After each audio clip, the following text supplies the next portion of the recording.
Hey, this is Matt Sorum from Velvet Revolver, The Cult, and Guns N' Roses. And you're listening to Your Morning Coffee with host Jay Gilbert and Mike Etchart. From Rolling Stone, Halsey claims label won't release new song unless they fake a viral moment on TikTok. From Billboard, For the Record, how vinyl got its groove back to the tune of $1 billion.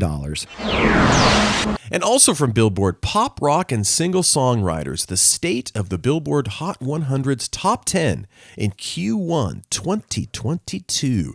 We've got a lot of groovy mailbag stuff we're going to talk about. And yes, this is episode 94, not last week, even though we said last week temporarily was episode 94.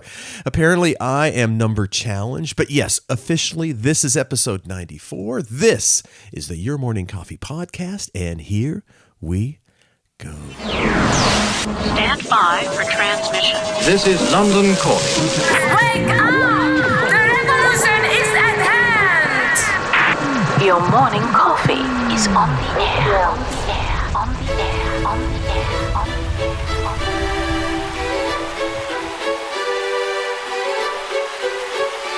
Standing by.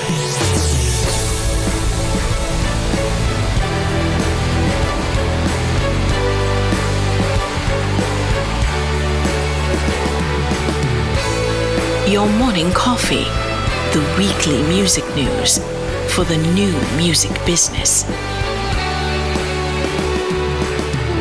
It's the highly curated, agitated, advocated, moderated, and liberated digital music information that you need to know. We are your digital music authority. And now from our studios in Hollywood, California, here's your hosts, Jay Gilbert and Mike Etchart.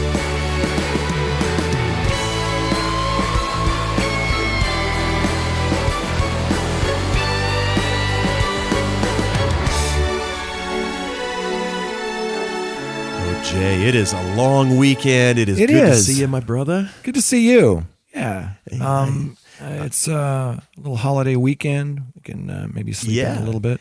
Yeah, right. No, and I'm packing it in with things. And as I mentioned to you before we started recording, I am sore. I helped my daughter move out of her apartment. And like you said, you don't recover quite the same way that you used to when you do sort of exercise like that. And, I think our NFL careers are just about over.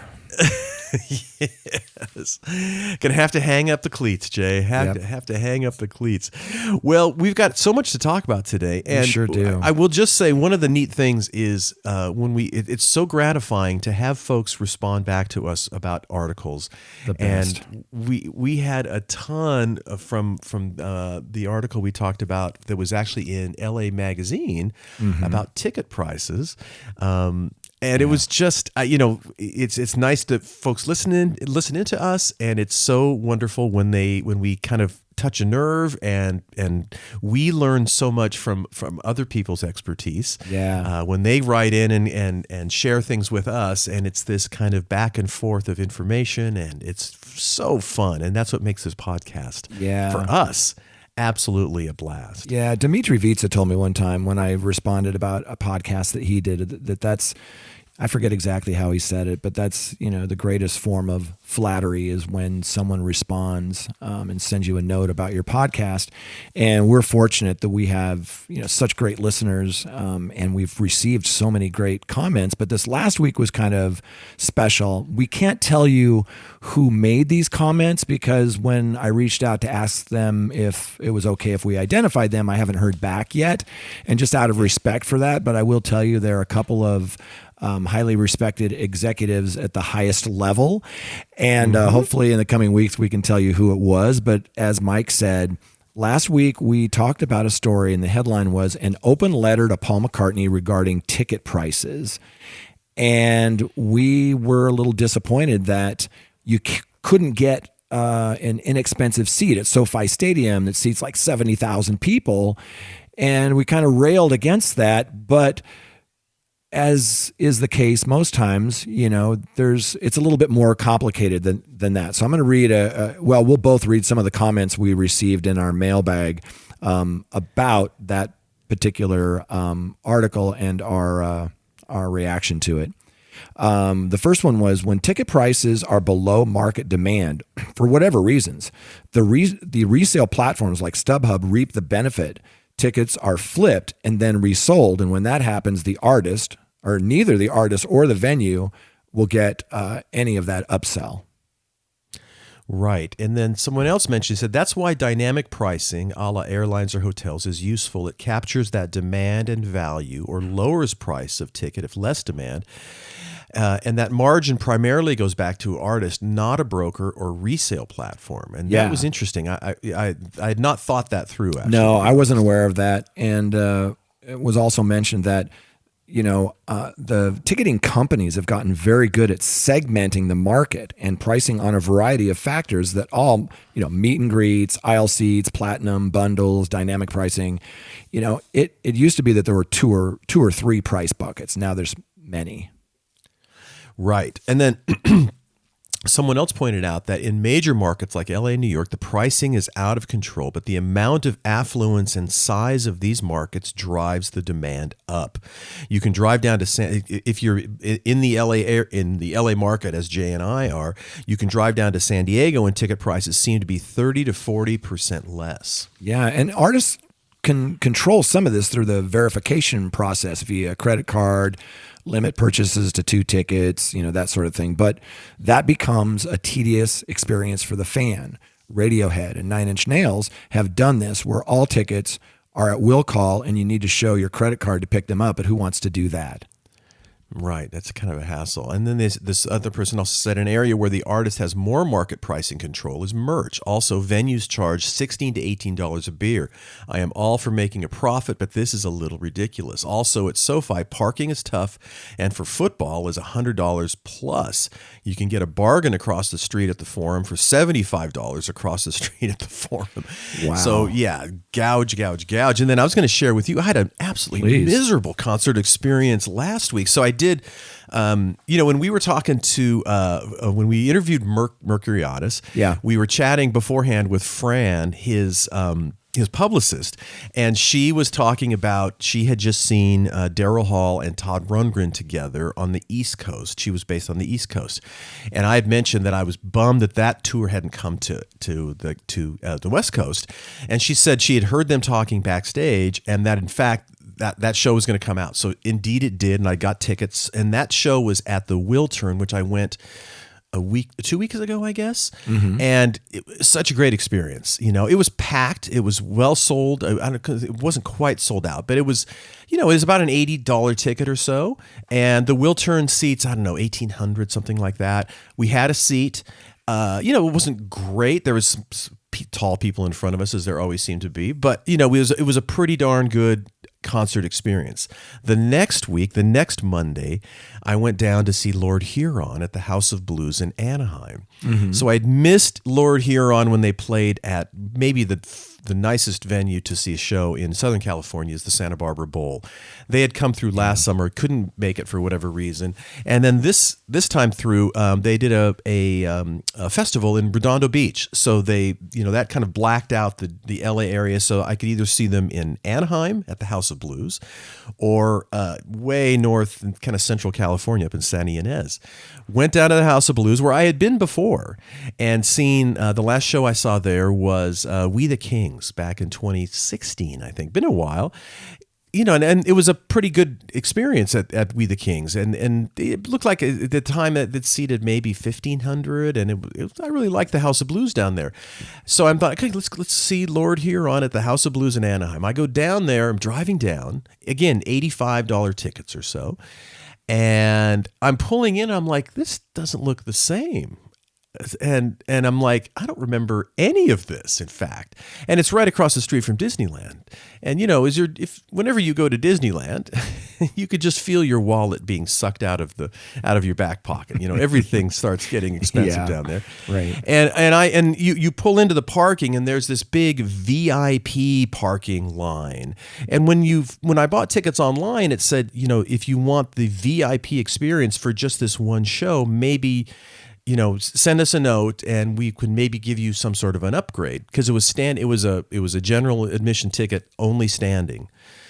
So I said, okay, and I sent it back. I'm interested, and they said, well, there's nothing at this time in this VIP section. So I'm like, okay. So I go in, and it turns out that old House of Blues is not there anymore. This is a brand new House of Blues, and it's twice as big, and it was easily sold out. Maybe 3,000 people. I was asking different people who worked there how many people were in this venue, and I got different numbers, but it appeared that it was completely sold out. 3,000. When you walk in, there's a gigantic line, and I'm like, "What's that line for?" And they said, "Well, that's for the VIP upgrades."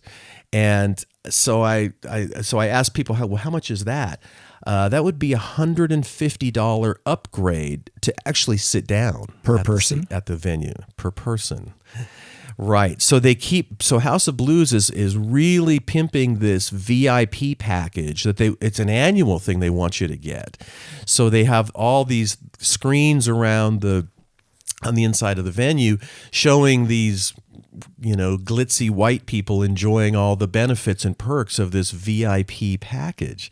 And it was an absolute miserable concert experience. Yeah, it's the grift, it's the grift that happens. And that's a $1,500 a year subscription they're trying to get you to engage in.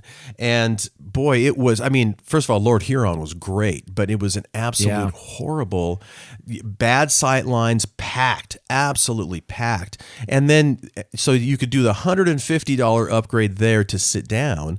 And then there was a woman walking around with a little iPad, and I saw people talking to her. So I walked over and I said, what do you do? And she said, well, you can upgrade to, what do they call it? Premium standing. So they would let you up in the balcony to stand. You couldn't sit, but you could stand. And that was an $80 upgrade per ticket. I wonder how much of that, if any, is shared with the artists. I'd love to see the economics of that. But so I was, I was so disappointed, and it was an absolute god awful experience. And there's not a single place to sit down, and it's all standing and concrete floors, and it was really a drag. So packed in like the grift. Yeah. Yeah. Well, but the constant pressure to do this, VIP package, and that's really what they're all about at the moment. Very disappointing. So these are the things, Jay, that are going on in the world of concerts. As Henry Droz used to say, God rest his soul, it's not about the money. It's about the money. Right? There you go. And the man who uttered those prophetic words is none other than my good buddy, Jay Gilbert. If you don't know him by now, you better, because he's the co-founder of music marketing and strategy company Label Logic. He is the curator of the Your Morning Coffee newsletter and a former executive with Universal Music, Sony Music, Warner Music Groups, and Fox Home Entertainment. And this guy sitting across from me that I can see but you can't is Mike Etchart, longtime host of Sound and Vision Radio, formerly of SST Records, Warner Music, Capitol EMI, and Universal Music. And he's the guy that I would call to bail me out of jail.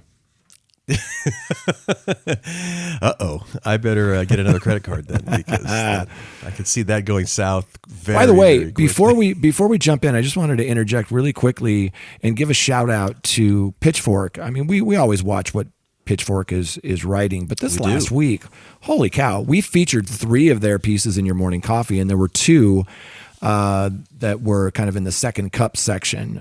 So just a special shout out to Pitchfork. The 3 that we featured, the first one was On Discord, music fans become artists, besties, collaborators, and even unpaid interns. That was the first piece.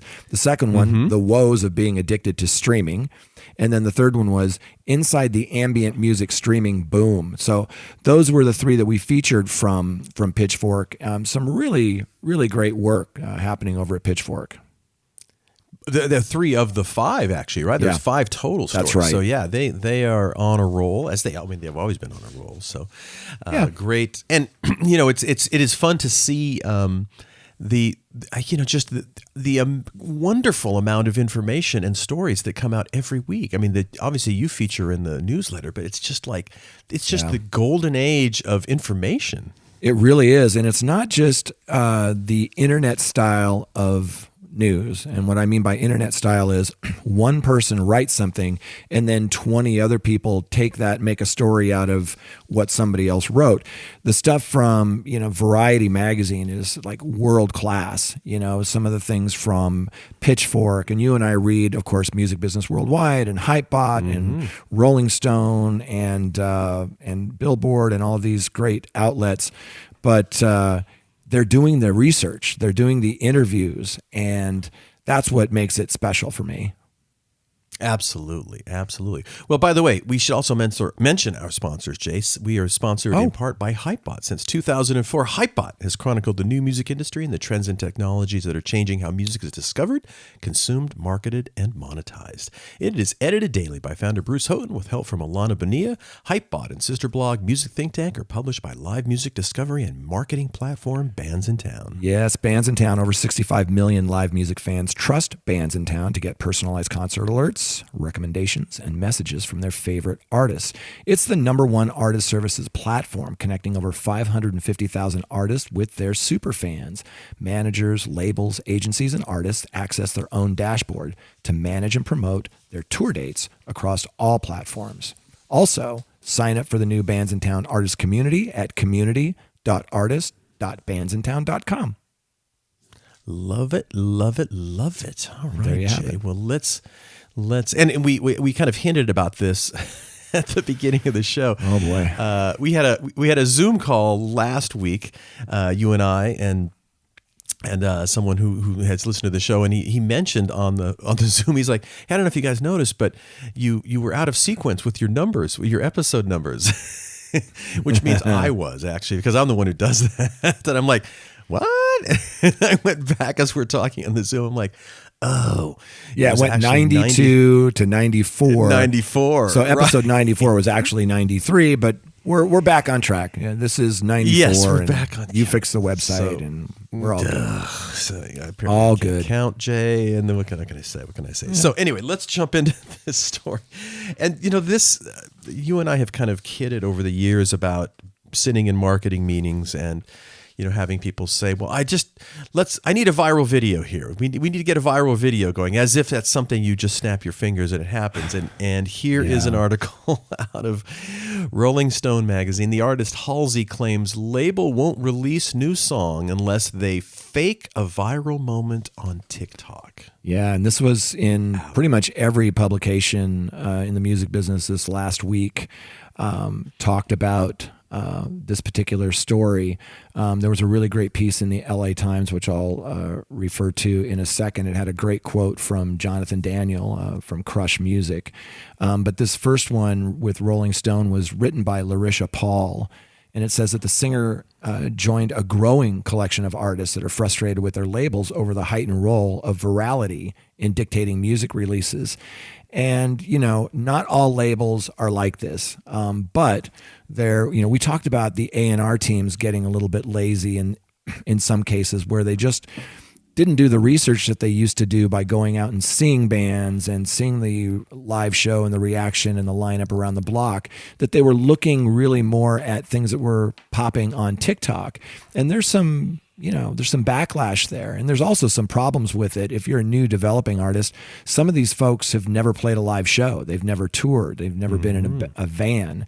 And so you can imagine some of the problems that causes. But let's talk about this one in Rolling Stone about Halsey, because she posted some videos online and they were shared a lot. It says, last week, Halsey shared a TikTok, there's actually more than one, from backstage at her tour rehearsals, suggesting she might start teasing new music. But it wasn't quite the tease that fans might have expected. Halsey claimed in a TikTok video that while the song and its accompanying music video have been complete for over a month, her label won't greenlight release unless they fake a viral moment on TikTok. And, again, not all labels are like this, but there are those in the music industry is famous for this. When something's popular, they replicate it. If Billie Eilish blows up, they look for other singers that sound just like Billie Eilish. And it's as old as the music industry. Yeah, she says, my record company is saying I can't release it unless they can fake a viral moment on TikTok. Everything is marketing. I just want to release music, man, and I deserve better, TBH, to be honest. She said, I'm tired in the video. Yeah. And it's, it is, it's not surprising, I suppose. Every label, every marketing person, that label wants something to hang their hat on, right? They want an event, something, to start marketing around. And I totally understand that, having been in that chair before. Yeah. But when you use those, when you, as soon as you insert the word fake, as she is alleging that they have, that's when I think you're on kind of shaky ground, man. Yeah, and there's some people who think that this video of her complaining about this was a fake marketing ploy, and she received a lot of heat for that. It says here, the TikTok video, which has reached over 7.7 million viewers since being uploaded, has a comment section full of users certain that they've cracked the music business code, that the video of Halsey complaining about having to make TikToks for marketing is actually the TikTok they made for marketing. And then there's this quote, "Bruh, I wish it was," the singer wrote in a response to one comment. Quote, "They just said I have to post TikToks. They didn't specifically say about what, so here I am." In another reply, she revealed that the request was for 6 posts on the viral video app. Now, I didn't see anything there that said, you need to make a fake moment on this. What I'm reading here is that they asked her to make a half dozen TikTok videos, and there's nothing unusual, for an artist like that. And look, you go to where the party is. There's so many people that are discovering music on TikTok. And by the way, she's on Capitol Records, which is part of Universal Music Group. And, I don't see anything wrong with saying to artists, look, there's a lot of people on this platform. We'd like you to post X amount of times to try to reach that audience. It doesn't sound like they're telling her what to post. I don't know where this fake virality thing came from.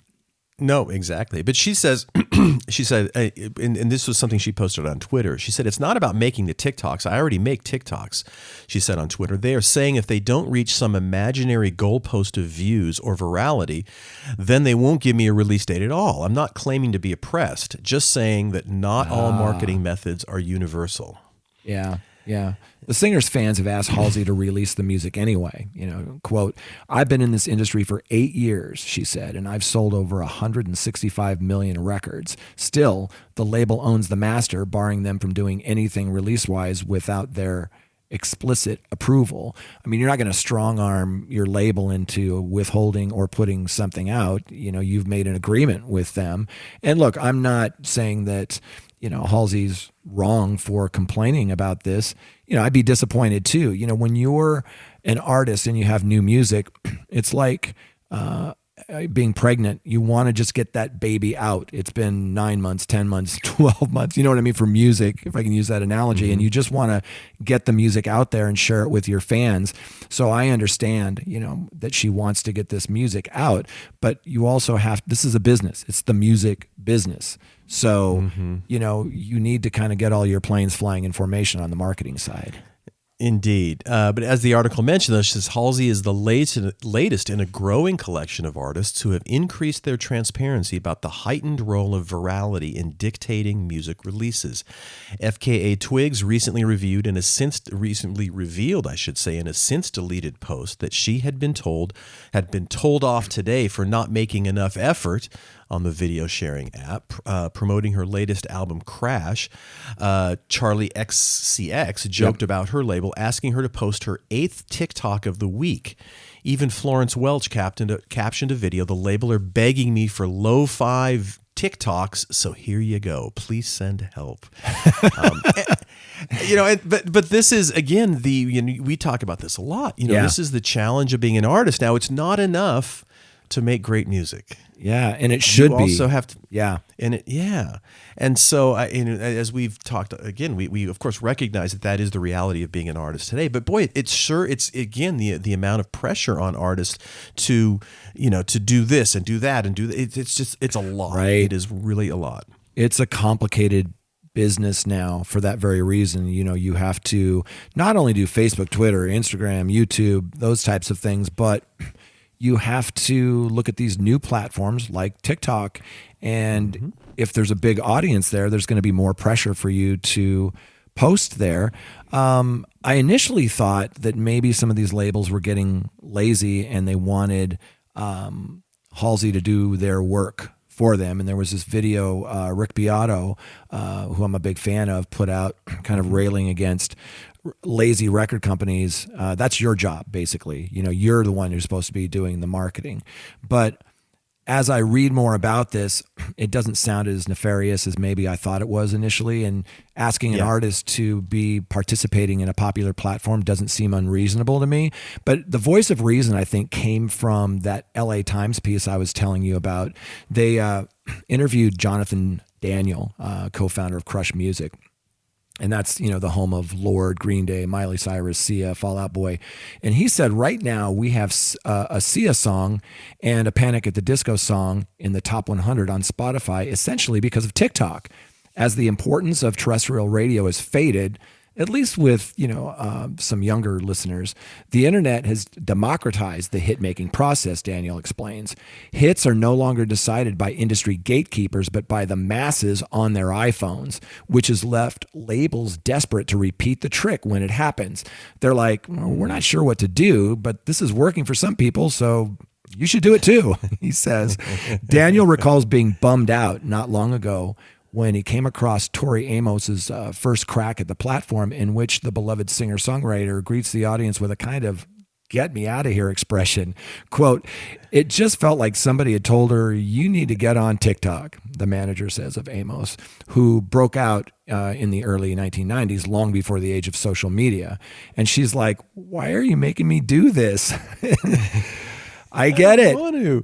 Yeah, I get it, but I don't want to. Yeah, and that's, I'm sure artists throughout the history of the recorded music industry have been faced with new marketing challenges along the way, but nothing to this extent. And you kind of, I'm sure a lot of people are, especially established artists, are kind of going in kicking and screaming, saying, really? This just doesn't feel right. Right. And it is, a lot of people perceive TikTok to be a younger platform. And Adele commented on this to Apple Music's Zane Lowe, saying that she's happy, to aim for older listeners and that she's hardly worried younger people aren't aware of her. She said, they're like, we've really got to make sure these 14-year-olds know who you are, Adele said, paraphrasing execs at her label. And I'm like, but they've all got moms. Oh, excellent. That's a good comeback.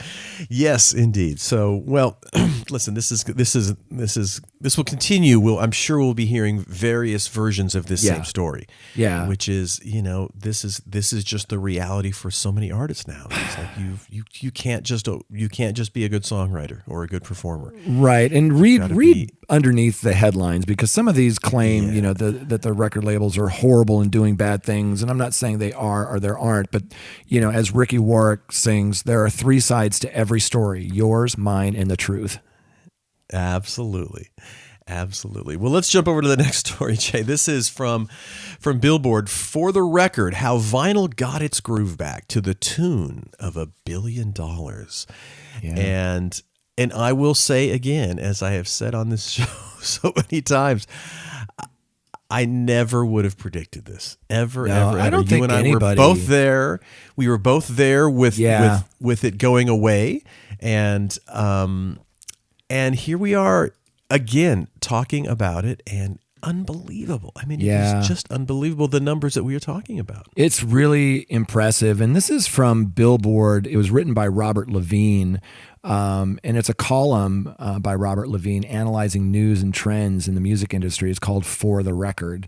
And of course, now they're talking literally about records, and he says that, for the past decade, the biggest story in the music industry has been vinyl's remarkable comeback fueled by, actually the business comeback fueled by subscription streaming. At its 2014 low point, recorded music brought in just $6.7 billion in the U.S., according to the RIAA, less than half of its previous 1999 peak, right, of almost $15 billion, and the new peak of $15 billion this last year. But for the most surprising story, maybe vinyl, which is growing much, much faster. At its low point in 2005, vinyl brought in just $14.2 million. Then it started growing to $88.9 million in 2010, to $243.8 million in 2014, then $419 million by 2018. I mean, listen, every year it's this crazy growth. In 2020, vinyl accounted for almost $644 million, or 5.3% of the U.S. recorded music business. Last year, $1 billion. Well, and then the number that caught my eye was 70 times as much as it was in 2005. And this article says it even brought in more revenue than Latin music in the U.S., although not internationally. And as they say, signs suggest it's growing fast. I mean, these numbers are just unbelievable. And I will just keep saying, I mean, certainly, I remember when the buzz started happening again and people talking about vinyl. And then you started seeing it at outlets that, like, I remember seeing vinyl records at Whole Foods and Target. And it was, and then you started seeing lots of turntables, and then even the technology, and you had this, and we've talked about this a lot. What's kind of what you don't think, or what most people don't think about is first of all, the process of making vinyl is very complex, and the vinyl has some inherent limitations about how much music you can put on it, and while keeping the fidelity, right? Yeah, exactly. And the songs, and so it has always been kind of a dark art. There are people, mastering engineers, that were able to kind of coax more bass, coax better fidelity, and things like that. And then, but all of that brain trust, the people that understood that process and really knew it, they were pushed out in 1990, out of the business. And a lot of them. So you've got this kind of resurgence coming, but you can't really overstate how it's been for a lot of people just kind of this relearning the business on how that process works from the manufacturing side, the marketing, or the mastering side, and all of these backlogs, and of course petroleum prices have gone up. The price of vinyl is so much more than it ever was. Yeah. So there's just so many different components and factors in this resurgence that is remarkable. Vinyl is a different configuration than it was. Now it's a premium configuration, and people are paying a lot more attention to the details and to the quality. And it's 180 gram vinyl in a lot of circumstances. Yesterday, I bought the latest Tears for Fears album on vinyl, and it came with a 7-inch with a couple of extra songs, which was cool. And if you haven't heard Tears for Fears Tipping Point, do yourself a favor. It's such an amazing, amazing album. But the experience of vinyl for me, well, let me back up. During the lockdown, I decided one of the things I wanted to do was replace some of my favorite albums on vinyl that I have, but they're pretty banged up and they've been played a bunch and maybe they don't sound that good or whatever. Some of them I even bought used maybe. So I bought new copies of some of my favorite albums, and it was a lot of fun, like a treasure hunt, trying to find them, first of all. And then, with all the problems that you talked about with the supply chain, it was really challenging. But I started getting those, and I realized that the act of playing a vinyl record, there's something very romantic about that. And it takes me back to when I worked at Tower Records, that you have to be present. You don't just put it on like a playlist and then go about your day, because, it's 22 minutes per side or whatever it is. And you're going to have to flip that thing and lift the needle up if you don't have an automatic turntable that way.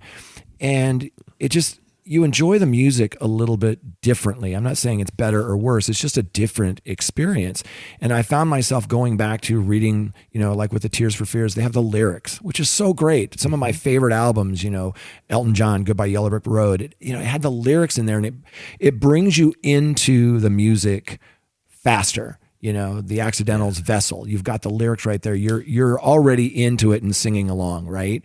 And with this Tears for Fears, as a photographer, I was blown away at the photographs in the packaging. It's a gatefold, so you open it up and it's one amazing photograph. And I miss those days. I saw this thing online, and I can send it to you. It's really funny. It shows like an iTunes, back when downloads were a thing, it shows an iTunes screen of, and it looks like a spreadsheet basically of your music. And then it showed Kiss Alive 2 opened up with that gatefold of all the, flames and bombs going off and all that stuff. And it really hit home the point that we were really losing that big visual aspect of music. Absolutely. And one of the things that I kind of thought about early on was, is this just me and my demographic reliving those moments? But then seeing my kids have different reactions to vinyl, which was kind of, again, surprising to me, because I thought it was just, how could a young person kind of really enjoy the same thing? And as you said, the difference is it's not passive music listening, it's active music listening, and there's a big difference.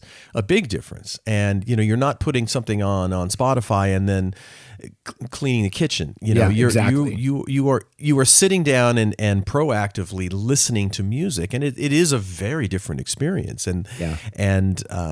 So but this article we were talking about is at the Music Biz conference where you were. Music Watch founder Russ Krupnick presented a new consumer research study on the topic, and that study is called Revelations About the Vinyl Revolution, talking about where this growth is coming from and why, as well as how the business might expand. And this study was funded by the Music Business Association and the RIAA. Yeah.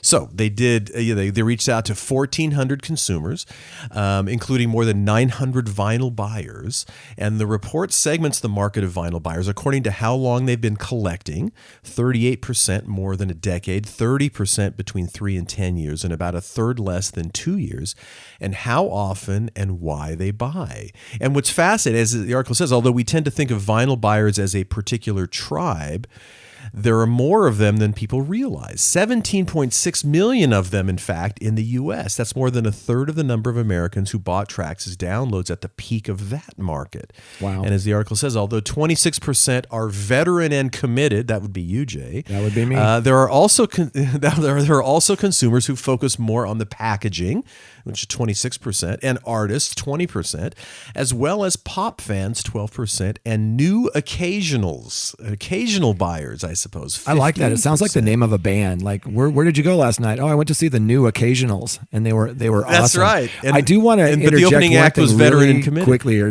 about this, because I find this all very fascinating.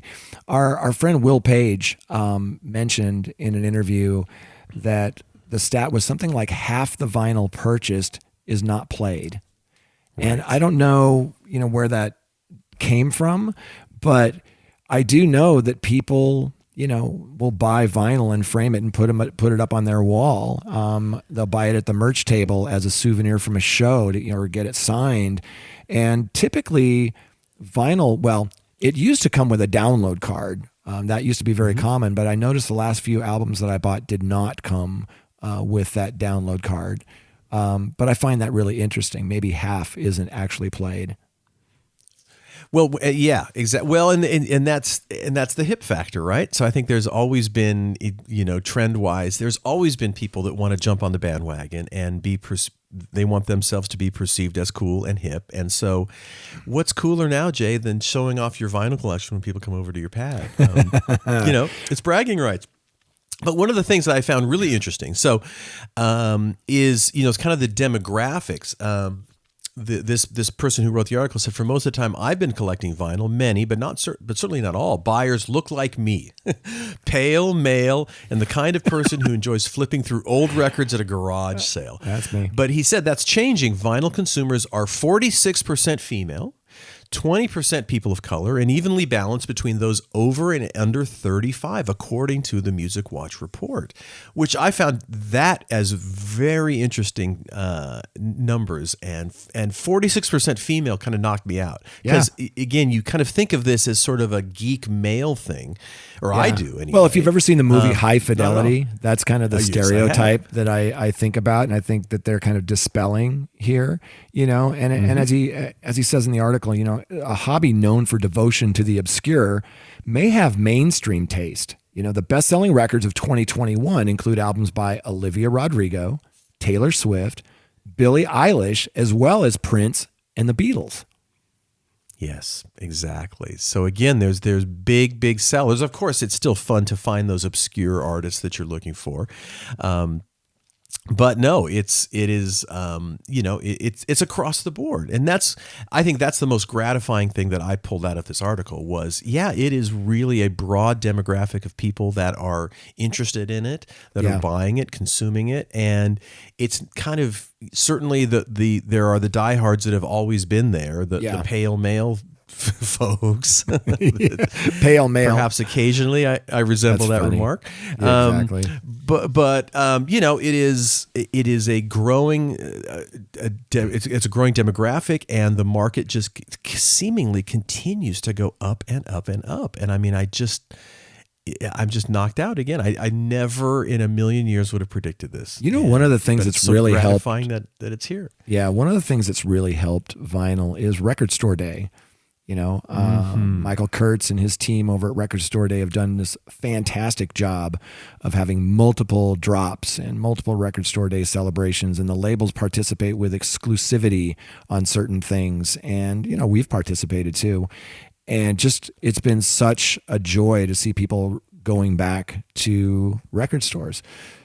Super, super cool piece, very encouraging, and we'll watch this vinyl thing keep growing. Yeah. Our last article, Jay, by the way, is another Billboard article. Pop, rock, and single songwriters, the state of the Billboard Hot 100's top 10 in Q1 2022. There's a lot of numbers there. Sorry about that. Let me pop there up are, that there's article. What they do is they have 3 takeaways that we'll go through. So we won't go through the whole report, but they ask, what were some of the most notable trends on the Billboard Hot 100 songs chart for the first quarter of 2022? Well, there's this Hit Songs Deconstructed. It's a report. It provides analytics for top 10 Hot 100 hits. And it's released its State of the Hot 100 Top 10 Q 2022 report. There we go. So, right. And I want to go through these 3. I'll let you take 1 and 3, and I'll take number 2 about what are the 3 takeaways from Hit Songs Deconstructed's latest in-depth research. And by the way, we should mention, if you haven't visited, and I haven't gone there in depth myself, but Hit Songs Deconstructed is a website, and it's a subscription service, and it's a really interesting, they completely analyze songs and so the song structure and the sonics, and so it's a combination of this kind of data of how songs are created and kind of what has made them successful and a hit. And so you can subscribe and get that data, but you can also subscribe and learn how to format your songs to better fit in. It's kind of depressing, actually, too, when you think about it. It's like, okay, these songs are hits and they have these elements. Yeah. And if you're writing a song, you can massage them to be more like, it's like, wow. It's super interesting. It's super interesting. Absolutely. Yeah. It is super interesting. And I misspoke earlier. You're absolutely right. Hit Songs Deconstructed, that's the site. The report is the State of the Hot 100 Top 10 Q1 2022. But let's dig in on what Hit Songs Deconstructed says, are the 3 takeaways from the report. Exactly. So, of course, no surprise here. Pop continues atop hip hop. as if you to make the rhyming scheme happen. It says, in the first 3 months of 2022, pop was the most common primary genre in the Hot 100's top 10, contributing to 47% of all top 10 hits. Hip hop ranked second at 24%. So pop's dominance continued, though somewhat diminished from Q4 of 2021, when it far outpaced hip hop, 54% to 14%. That fourth quarter surprises surge. me. Me too. They said that fourth quarter surge helped pop claim the biggest share among Hot 100 top 10s over hip hop for all of 2021, 39% to 34%. Yeah, that was really, really surprising to me. But the second one that they talk about, the second takeaway, is rock rising. Rock as a primary genre claimed 12% share of Hot 100 top 10s in Q1 2022. And again, that was another surprise. Its highest level of prominence since way back in Q3 of 2016, notes this Hit Songs Deconstructed. Rock is up from 5% showing in Q4 of 2021, following 7% in Q3 2021, 4% in Q2 2021, and a shutout in Q1 2021. And they note that Gale's ABCDEFU helped spark rock success in the first quarter of this year, hitting number 3 on the Hot 100 in March, along with Imagine Dragon and JID's Enemy, which reached the region the same month on its way to a number 5 peak in April. So that's takeaway number 2. Yeah. And this next one, you and I have talked a lot about the difference from when we got in the business to now. You're seeing this sort of specialization in the process of songwriting. And it's just kind of the way, like everything, it's whether it's sports or things in business, you see so much specialization and right. Kind of it's just changed the way songs are done. So this particular takeaway is writers cramped, but less so at number 1. It said among the Hot 100 top 10s in Q1 of 2022, songwriting team sizes of 5 or more continue to be the most popular, while writers who go it alone continue to be scarce, observed this website, Hit Songs Deconstructed. In that span, 41% of the top 10s featured 5 or more credited songwriters. Top 10s by 1 and 3 writers shared second place at 18%, followed by writing teams of 2 and 4, each at 12%. So writing groups of 5 or more also led for all of 2021, claiming 56% of all Hot 100 top 10s. And we had touched on this a few weeks back, that we had read that the average number of co-writes across the Hot 100 that given week was like 4.5 was the average. And I read this thing, I think this is correct, that Gale's ABCDEFU had like 8 or 9 writers on it. It's unreal, and one thing I don't know, and maybe you have visibility on this, is like, what is that conversation like in the recording studio? Did you stop and say, okay, we're all writing this together, or this is my idea and I'm getting 50% and you guys get whatever's left? How does that conversation happen in the studio, or does it happen before the studio? I've heard stories of, the guy who delivered the weed getting credit on on a song. But I think it happens a couple of ways. When you're a band, sometimes I think Van Halen did this, where they just put all 4 on everything, right? So they all participated in that publishing. And I think... And that was an agreement at the beginning of the band, typically. Yeah, REM was the same way. U2 was the same way, or is the same way. Yeah, and I think there are obvious duos like Lennon and McCartney, who clearly there were songs that weren't written by both of them, but they had this agreement. I think what this is, from what I'm hearing, is that they'll go into a studio today. It's a little bit different. There are two types of ways that, well, there's many types, but two that I'm going to talk about. One is where they have one person who's really a specialist when it comes to hooks, one who's really a specialist on choruses, and, maybe one that's really good at, guiding the entire ship, or with intros and outros. So it's, to your point, it's become much more specialized, but there still are singer-songwriters out there doing it the old school way. And, I was telling you that I recently met with Brett James in his office in Nashville. His office is a house on Music Row, and he's a professional songwriter. He's written 500 songs for other artists. I think he's got close to 30 number one hits. But what those people do in that Nashville songwriting circuit is they work, and they work hard, and they collaborate, and they co-write, and they get to work every day, and they write. And it's typically, a couple of people in a room. Maybe three. And does it get bigger sometimes? Yeah, it has. They write in larger groups sometimes. But I think on the pop side, when you've got like 8 or 9 writers, that seems to me more, and Rick Beato talks about this on one of his videos, there's more of this machine. And a lot of people don't like that because they feel like it takes the heart and soul out of the song and becomes more of just trickery to game the algorithm or to game favor. And I always wonder too, let's say there's a song with 5 songwriters. Are they all in for 20%?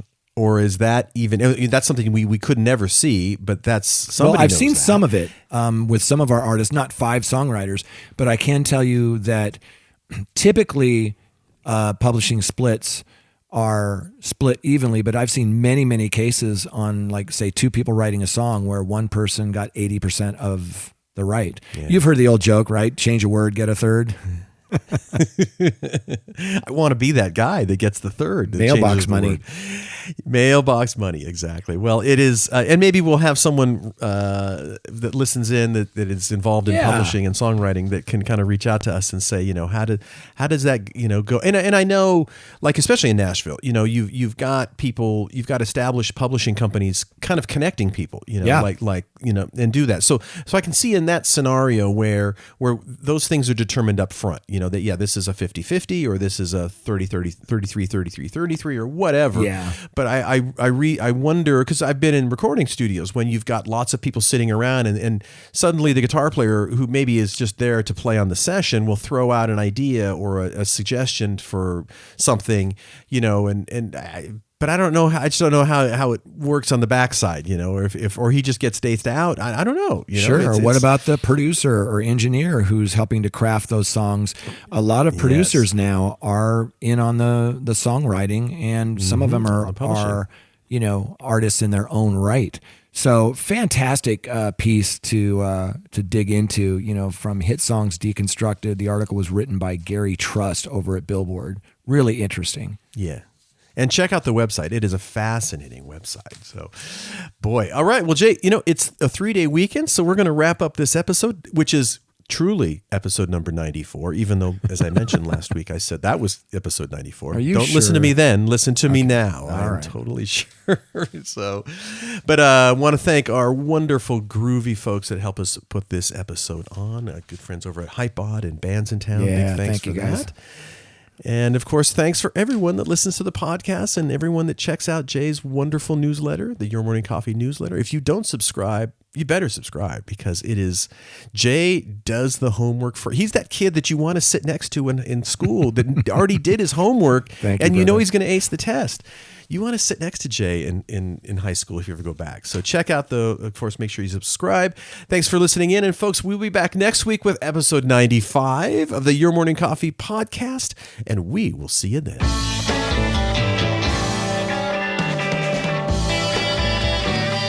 You've been listening to Your Morning Coffee, the weekly music news program for the new music business. Join Jay Gilbert and Mike Etchart next time for the digital music news you need to know.